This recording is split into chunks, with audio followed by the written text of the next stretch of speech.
Whitney intervened when her daughter's behavior took a worrying turn. Whitney chose to install a concealed camera because she was hell-bent on making sure her daughter Rachel was safe. She was devastated by what she saw on the film. The family of Springdale, Arkansas entered a new chapter in 2011 with the hopeful anticipation of their daughter's birth. When Rachel entered their lives, she revitalized their family dynamic. And Whitney and Chris were ecstatic. Finding a reliable caretaker was of the utmost importance to Whitney while she was in law school. Melissa Medina, a friend of mine from high school, responded to my Facebook request for recommendations and expressed interest in the job. Whitney knew she had to be careful when she trusted someone with her child's care, even though Melissa had received good reviews. In the end, Whitney felt confident in Melissa's reliability as a babysitter after reviewing her Facebook page and contacting a reference. But a tragic truth will eventually be exposed by the covert camera. There appeared to be no hitch when Whitney brought Melissa in to meet her daughter. Whitney wasn't content to be a housewife or a stay-at-home parent. She was an ambitious and driven person. Whitney felt prepared to go back to work after Melissa had cared for Rachel for a few months. But she was extremely anxious about leaving her daughter. Whitney and Chris felt some relief when they handed Rachel over to Melissa on their first day back at work. Upon returning home, everything seemed to be in order. In any case, they saw a change in Rachel's demeanor that night. With no idea what was causing it, Whitney's anxiety intensified. Was Rachel just exhausted from adjusting to her new schedule? The pair struggled to obtain satisfactory responses to these inquiries. Whitney was perplexed when Rachel, who generally is very active, started napping for significant periods of time.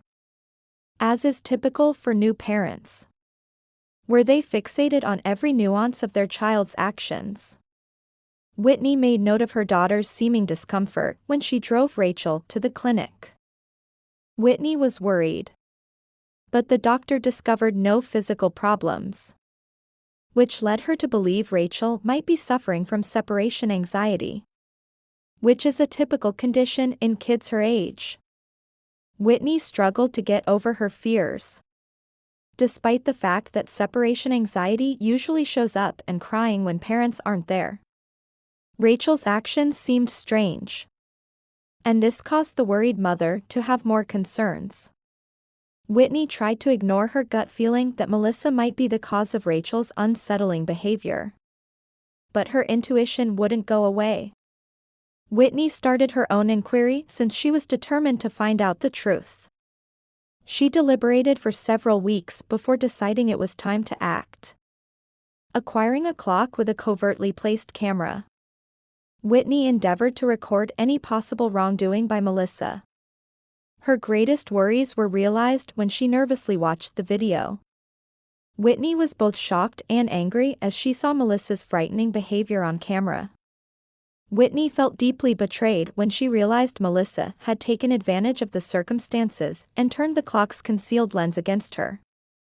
Whitney couldn't stop asking herself if Melissa had been spying on her or if she had been lying to her. Whitney hoped for clarity as she hoped when she shook hands and linked the camcorder to her computer. She was waiting for the playback, and every instant seemed to take forever. Was the recording of something other than a blank wall? Had Melissa tampered with it in any way? Whitney's curiosity about these matters tore at her conscience and strengthened her resolve to find the answers. As it happened, Rachel had been abused on a regular basis. According to the video evidence, Rachel was abandoned in a jumper by Melissa and no one came to save her for 2 hours. She spent hours immobilized, dehydrated, and in excruciating pain. Melissa went her own way, and the nanny cam kept capturing her violent actions. Rachel was seen crying. Then Melissa was seen giving her a hard slap and shaking her. She was not who Whitney and Chris thought she was. Abuse-related head injuries, such as shaken baby syndrome, can cause severe brain damage and have catastrophic effects on the kid. Nevertheless, unless the abuse is observed, it is challenging to ascertain whether the baby is impacted because there are no obvious indications. Rachel's sudden change in behavior was eventually explained by the hidden camera footage. Melissa had been slapping and aggressively shaking her to stop weeping. It was revealed. Worried about Melissa's safety, Whitney rushed her daughter to the emergency department after seeing what had rattled and disturbed her. Since Melissa was caught on camera molesting a defenseless child, Whitney contacted the authorities and gave them all the details they needed. Unaware that her day would be anything but routine, Melissa showed up to work as normal the following day. Police officers surprised her when she got out of her vehicle and led her straight to the station.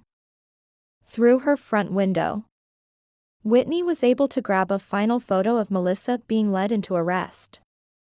At long last, Melissa got what she deserved for being a cruel predator who preyed on helpless victims.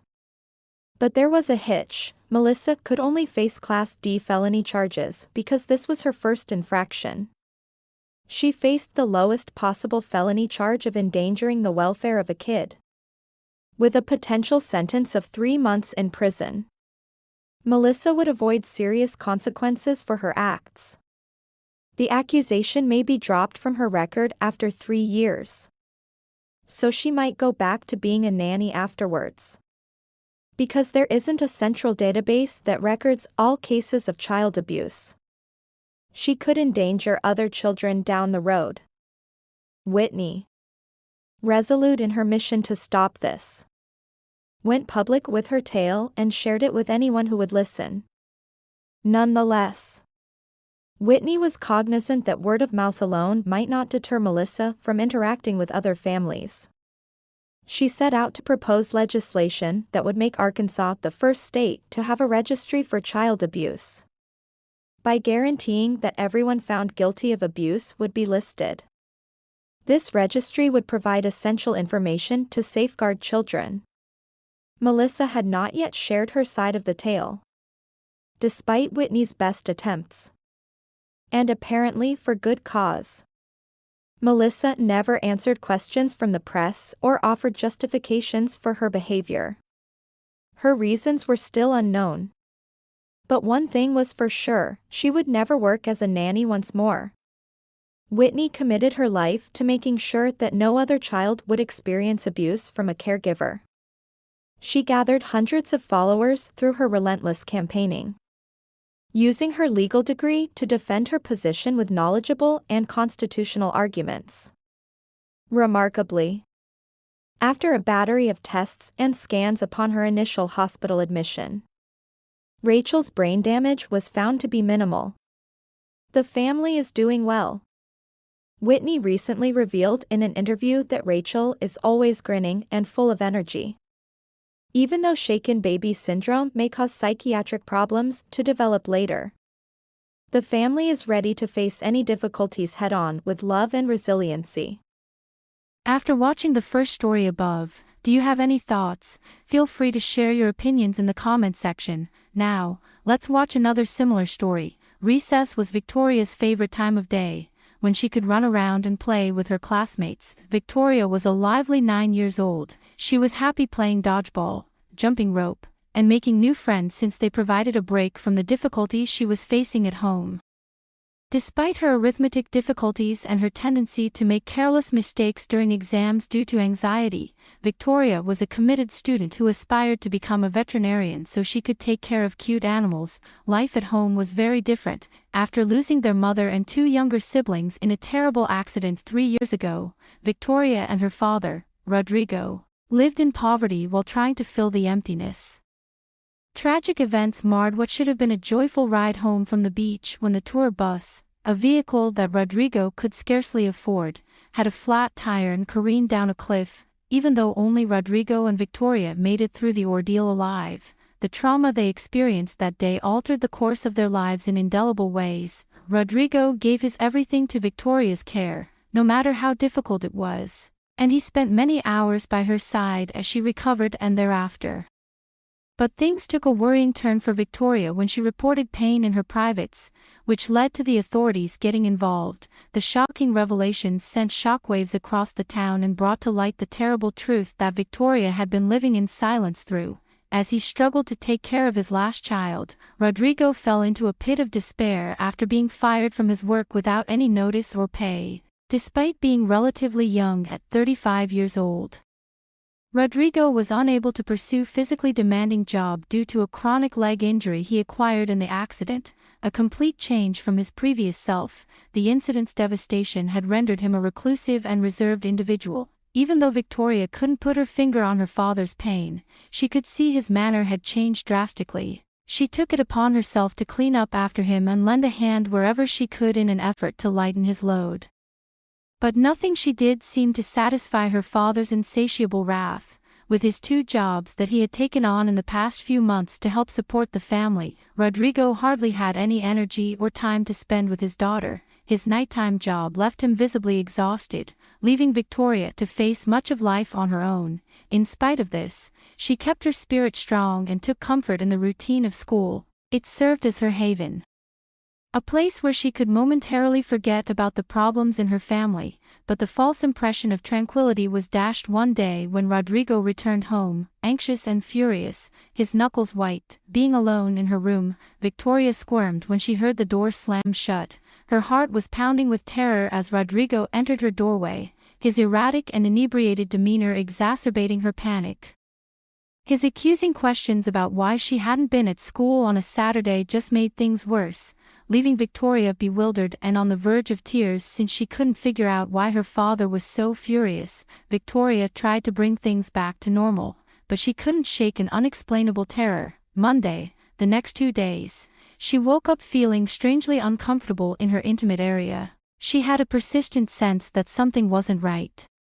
She went about her morning ritual after her father had left for work, but a feeling of disquiet persisted. She dressed, took a sip of the last of her father's rancid coffee, and went to school. But as she went, the discomfort increased and eventually overshadowed her journey. The pain had become a constant by the time she arrived in her classroom, making it difficult for her to focus. Victoria looked forward to recess as a way to get reprieve from the increasing intensity of pain. She tried playing to divert her attention once she was outdoors and among her friends, but it seemed as like something was severing her from the inside out.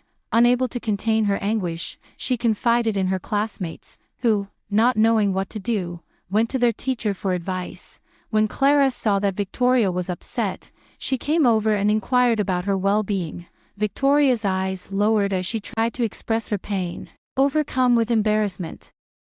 Victoria eventually worked up the guts to point out where she was uncomfortable, her intimate area. Concerned, Clara demanded to know more information and asked Victoria to tell her if she had confided in anybody at home. Victoria hesitated, taken aback, which just made Clara more curious. As Clara persisted in her questions, the pressure increased, and Victoria eventually conceded that her father was the only person who looked after her at home. This information increased Clara's worries since it showed her how little she knew about Rodrigo. He had never attended parent meetings, thus his behavior and character were unknown. Recognizing the risks that kids in precarious circumstances like Victoria's can encounter, Clara cautiously followed up by inquiring as to whether her father had shown any peculiar behavior, victimized by a whirlwind of mixed feelings. She kept quiet as memories of Rodrigo's explosive anger in her room flooded her head. Feeling helpless to express her concerns, she reassured Clara that everything was okay and that the discomfort had diminished. Victoria went back to her seat, trying to hide her pain under a mask of normalcy, in an effort to escape being suspected. Attempts as she made to conceal her feelings, Clara couldn't escape her mounting anxiety. She noticed Victoria's absent-mindedness and the agony she hid from the rest of the class. Concerned about her student's situation, Clara made a commitment to find a solution. Day after day, Victoria sat silently through the excruciating pain, her terror growing with every pang. she had a hard time opening up to anyone since she was scared and alone. Laura, another educator, saw that Victoria was upset and gently asked her questions to get to the bottom of it, but Victoria, who was terrified, kept up her act of normalcy and pretended everything was all right even though she was going through a terrible time emotionally. Laura confided in her coworkers and the school administration after sensing something was amiss. With a strong desire to find out what was going on at home and offer support, Victoria's school began an investigation out of concern for her welfare. In the midst of the investigation, Victoria was silent, her mind consumed with flashbacks of her mother and the inexorable anguish she endured. The days went by, and she longed for her dearly. As Victoria's strength and capacity to deal dwindled, her agony continued unabated. She was lonely and alone at school, with no one to confide in or divert her attention from her problems. She walked with her head hung low, and the mothers of her classmates saw her depressed countenance and downcast posture. They approached Victoria with good intentions, trying to make her feel welcome and comfortable, but she was still guarded, because she and her father were aware of the gravity of their home situation and the danger they might be in. She remained vigilant. Teachers were still keeping a careful eye on her, talking to her and studying her conduct out of concern. Her increased nervousness whenever the conversation shifted to her father was something they noticed, which strengthened their suspicions. Victoria remembered the typical intensity of agony that had been plaguing her in previous days when she arrived at school one day. Abruptly, the agony was too great, and she started crying hysterically. "Victoria, what's wrong?" cried Clara, the class teacher, when she hurried to her aid. All the girl could do in reply was cry. Clara alerted the school director and swiftly picked her up and rushed to the nurse's office. The director made the decision to request emergency aid after realizing how serious the situation was. In the meantime, Victoria's father Rodrigo hurried to his daughter's side after receiving a frantic call at work. When he got there, he discovered her crying furiously. In an attempt to console her, he said, "My dear, what happened? Inform Daddy of the issue."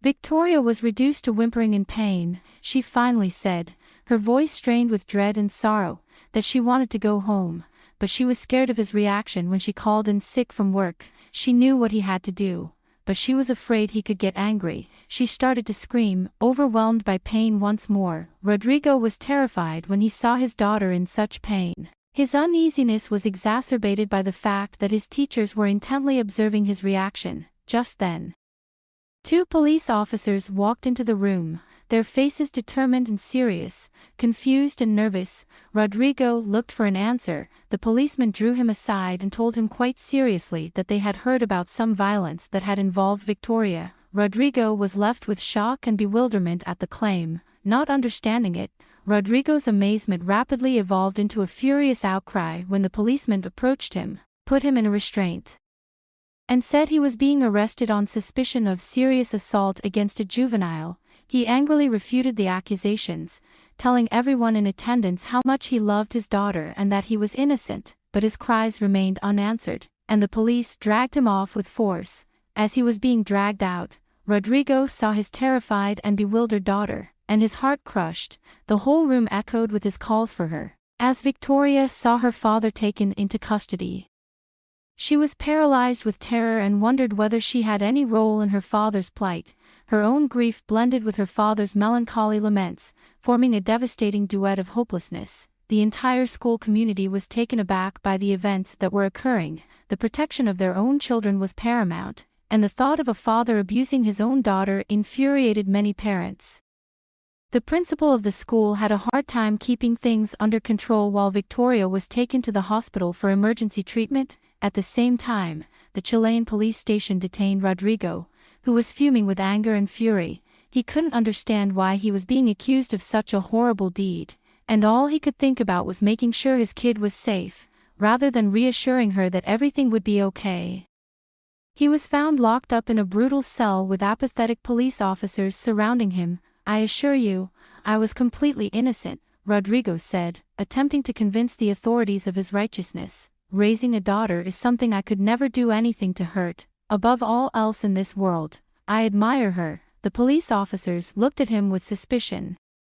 "This is a major issue, and you must know that, sir," We must conduct a comprehensive investigation. We are merely following protocol. There is no reason to be concerned if you have nothing to hide." In addition to feeling ashamed, Rodrigo was remorseful. How on earth was this happening? Rodrigo had no idea. "Seeing my daughter is all I desire, sir." He begged the agents to let him be with her because she was in agony, but they were unmoved and ignored him. Some of the prisoners came over to him right then. Someone inquired, "Brother, what happened?" With tears falling from his eyes, Rodrigo inhaled deeply. "I was taken into custody, and my sick and hurting daughter is here." His voice quivered with passion as he vowed, "Would never hurt my little baby. They think I did something to her." The prisoners exchanged suspicious looks. "Children are precious, bro. If you've actually hurt them, you'll have to pay a high price.